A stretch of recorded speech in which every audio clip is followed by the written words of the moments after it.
We've modeled our lathed object. Let's now have a little bit more control over level of detail.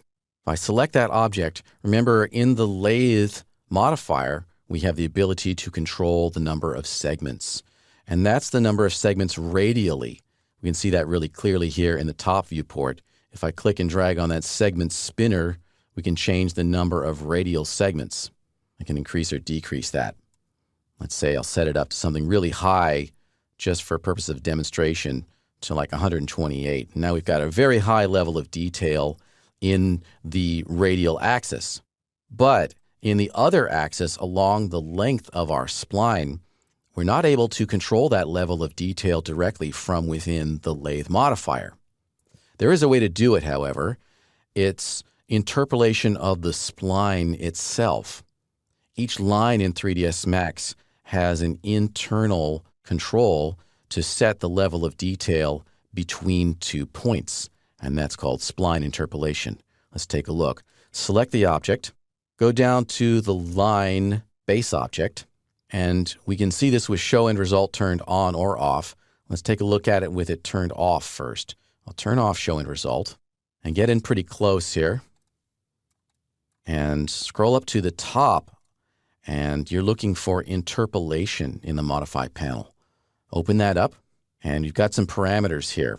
The number of steps is the most important one, and that is the number of straight line divisions between 2 control vertices. And if I reduce the number of steps here, bring that down, we can start to see things get really blocky. If I take it down to 0, then we only get straight line segments in between 2 points. Increase it up a bit. That's affecting the line itself, and then that is being passed up to the lathe. We can see that if we turn on show end result and look at this, especially in the perspective view, it's easiest to see. I can reduce the number of steps, and I'm reducing level of detail in that axis. These other switches are kind of interesting. Optimize will create a straight line segment between 2 corner vertices. That way you won't have a bunch of divisions on a straight line. If the surface is not curved, then you usually don't want to subdivide that surface or create a bunch of unnecessary polygons. So Optimize will basically cull out any of the detail in a straight line region of your object. You do see a little bit of effect here. Let's take a look at that. Down here, you can see it. Optimize off, and we get a lot of unnecessary vertices here because those are 2 corner vertices there.